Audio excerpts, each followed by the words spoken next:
Very important we mention this. It is a prediction/projection. This is not a where they currently are right now ranking. So, some guys are going to be on this list that weren't in this conference a season ago. In fact, quite a few guys are on this list that weren't in this conference a season ago. We're predicting where they will be at the end of the season. Okay, I think the disclaimer has been made clearly enough. Let's work our way from 10 up to 1 as we always do. This is one that last week we had the Cato effect at number 10. We got the Cato effect again at number 10 on the ACC. Chandler Morris. Where was he at before? UNT. Where was he at before that? TCU. Before that, Oklahoma. What does that mean? He was at Oklahoma when he was recruited by one Lincoln Riley. Could be something, could be nothing. I think it's something. Lincoln Riley knows quarterbacks. Chandler Morris, has he been a journeyman of sorts? Sure. Did he also throw for almost 4,000 yards last season at North Texas? Yes. Again, now at Virginia, I like his skill set, and I like the fact he's played a lot of football, man. I mean, how often have we seen now in modern college football guys transfer after playing a lot of ball and then pick up where they left off at their previous school as they go up a level and have success? So Chandler Morris, I think that'll be kind of the same situation for him. You think about a guy like Curtis Rourke transferring from a school in Ohio to Indiana, have success.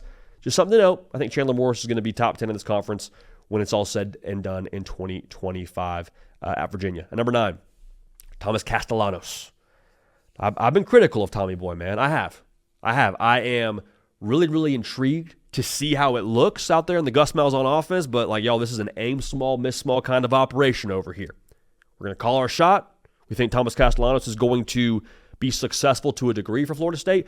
Not going to throw it around 40 times a game.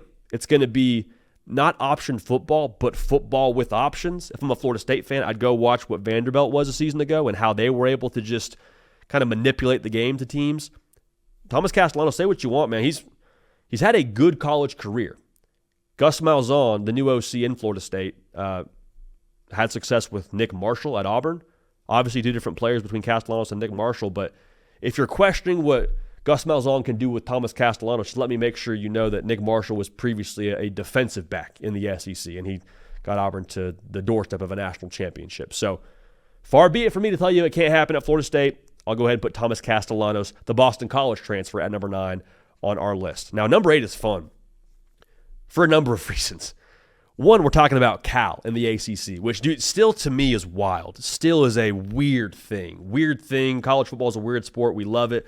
But to kick it up a notch, Emerald style, we have our number 8 predicted quarterback in the ACC in 2025 not being one but 2 players because we don't know who's going to win the job. It's either Jaren Sagapatelli, transfer, I guess a short-term signee transfer from Oregon to Cal from the state of Hawaii, and Devin Brown, transfer from Ohio State to Cal. Y'all don't look now, but Cal Berkeley has a total of 10 stars between their 2 options at quarterback. Cal. And I love Cal. I mean, I grew up watching Nate Longshore throw to Deshaun Jackson. Yeah, look up Nate Longshore highlights on YouTube when you get a chance. I have a hard time believing that neither one of these 5 stars, whoever wins the job, isn't going to do something with the job when they get it. Both great skill sets, obviously. Devin Brown waited his turn at Ohio State, was in the quarterback battle a season ago with Kyle McCord, and we saw how that turned out with what Kyle McCord was at Syracuse. The bottom line here is I believe in the talent for both these guys. Very excited to see what they do, and they'll be playing for a one offensive coordinator in Brian Harsin. A little blast from the past there. So Cal is essentially the poster child for where college football is right now.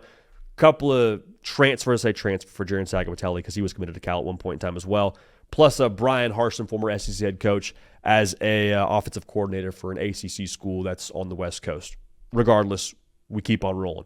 At number 7, I love Eli Holstein from Pitt. I do. Bama transfer. Lots to like with him, man. Sneaky spot here for him at number 7. I love the system under the offensive coordinator for Pitt, Cade Bell. Scored a lot of points. Also, it's worth noting Eli Holstein had Pitt at 7-0 last season at one point. Yes, he got a little bit dinged up, which I think kind of derailed what Pitt was. Also, Nick Saban is who originally recruited Eli Holstein to Alabama. So if you trust talent evaluations, I think Nick Saban's probably as good a talent evaluation to trust. Eli Holstein, for us, we think he's going to mix it up a little bit this season at Pitt for an encore under Cade Bell and the Fighting Pat Narduzzi's. Now at number 6, sensing a theme here, another transfer. Darian Mensah, transferring from Tulane to Duke. Look at Duke bossing up a little bit here. Said, okay, in North Carolina, you can have your Chapel Bill experience. We're going to go ahead and pay big bucks to go get one of the top quarterbacks in the transfer portal. Top 20 QBR a season ago was Darian Mensah. You look at his game log from a season ago, went nuts against Kansas State for a good 342. It's not nothing against a Power 4 defense in the Wildcats.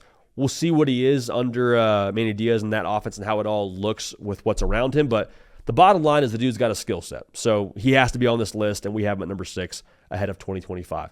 Haynes King is playing year 45 of college football for the Georgia Tech Yellow Jackets. If you want to just add on to the transfer tally here, he did transfer from A&M a couple years ago. He just fits so much who I think Brent Key wants that football team to be. Tough, gritty, rugged, hard-nosed, chip on the shoulder. Like, how many times do we see Haynes King just throw his body around for a first down? Completed 73% of his passes a season ago. Guy just finds a way. So will it always be the prettiest? Will it always be the most mistake-free? I don't know if it's always teach tape, but Haynes King and Georgia Tech, I think it's a perfect marriage, and I think they are going to be in the mix yet again in the ACC in 2025. Now, here's where it gets a little bit juicy. At number 4, formerly Heise Miller. We'll see if he can earn back that title. But Miller Moss transferring from USC to Louisville. Not Louisville, Louisville. Now, he could finish top 2 on this list. It wouldn't surprise me in the slightest. I think a lot of people saw him get benched last year at USC and just sort of chalked it up to, Miller Moss must not be that good. No, it wasn't a Miller Moss thing. It was not a Miller Moss can't throw the football thing. It was a Miller Moss wasn't super timely thing for USC. A lot of those turnovers came at moments where you just, quite frankly, can't have them, and that's, I think, a big part of why they made the pivot. But Miller Moss is a good freaking quarterback. Okay, go watch the LSU tape and what he did in that game. Had multiple games over 300 yards. Also, it's worth noting the Brian Brom track record with transfer portal quarterbacks at Louisville. Tyler Shuck now getting some buzz in the NFL draft circles. Could Miller Moss be this year's Kyle McCord? That's what Cade and I were talking about before the show, and I think that he's on to something there. So Miller Moss for us, projected top 5 in the conference ahead of 2025 for the ACC. Now at number 3, no surprise, SMU's Kevin Jennings. Y'all, he's like first team all must watch if you're a college football fan. I know SMU isn't always on prime time, and what you saw against Penn State probably isn't totally indicative of who he is as a player. He can spin it, man. He can absolutely spin it. Another year under Rhett Lashley. Have to think that they'll have weapons for him. Dude is a dynamic playmaker in space. Kevin Jennings, number 3. I expect him to pick up where he left off a season ago. The schedule for SMU a little bit more tumultuous. Multi-syllable word there here on the hard count. Tumultuous. So it's not the same ramp up for SMU to the playoff as it was a season ago. You got to play teams like a Clemson, like a Miami. But even with that being said, I think SMU's in good position, and a big reason why has to do with Kevin Jennings. And number 2, Carson Beck. Buy the dip, baby. Buy the dip. A lot of people getting rid of their Carson Beck shares. He was a Georgia, gets his car stolen, this, that, and the other. Hey, all I'm going to say is you might have kicked the hornet's nest. You might taking my guy's whip. I'm just saying, I want to be surprised. He pulls up, first 2 games on a mission. I feel like I'm the only one that remembers what he was in 2023. All SEC quarterback, throwing to Brock Bowers, Lad McConkey, his first year, over 70% completion percentage. Was last year ideal at Georgia? No. You got drop pass, it feels like every other attempt. No, it's not ideal. Can't run the football. We're ranked in the hundreds at Georgia. We can't get a push up front. No, it's not ideal. So the decision-making, sure, it has to improve. I wish he got spring practice, but from a skill set standpoint, I don't question it. I think he can spray it all around the yard. Got a freaking hose for an arm, and I also think that the Shannon Dawson offense is going to accentuate that if they have some skill players on the perimeter for him to get it to. Carson Beck is going to be a dude now, and he'll be back now in the first-round conversation for the NFL draft. All right, how do you like them apples? And number 1, Cade Klubnik. I apologize. I wasn't familiar with your game. That's what I should be saying to him right now, because a season ago I was like, I don't see it, I don't love it, I don't know, I need to see more. Upward trend right now. All he's done now is improve drastically from year 1 to year 2 in the system. I've said many times it was in the neighborhood of 1,000 yards passing better from the year before. Gets another year, another offseason.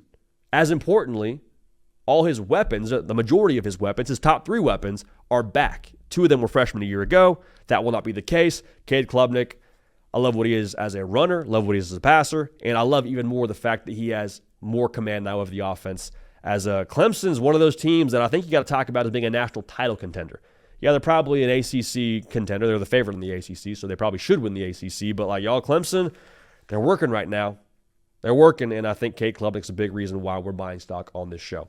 So to recap it for you, Chandler Morris at Virginia, number 10. Thomas Castellanos of Florida State is at number 9. Whether it's Sagapatelli or Devin Brown, just give us whoever the 5-star is from Cal at number 8. Eli Holstein from Pitt at number 7. Darian Mensah at 6. Haynes King at 5. Miller Moss at 4. Kevin Jennings at 3. Carson Beck of the U at number 2. And Cade Klubnik, our number 1 quarterback in the ACC at the end of 2025. Spring intel for all those guys is going to be interesting too. Spring intel over at Kane Sport. Gary Furman and the boys just doing the Lord's work.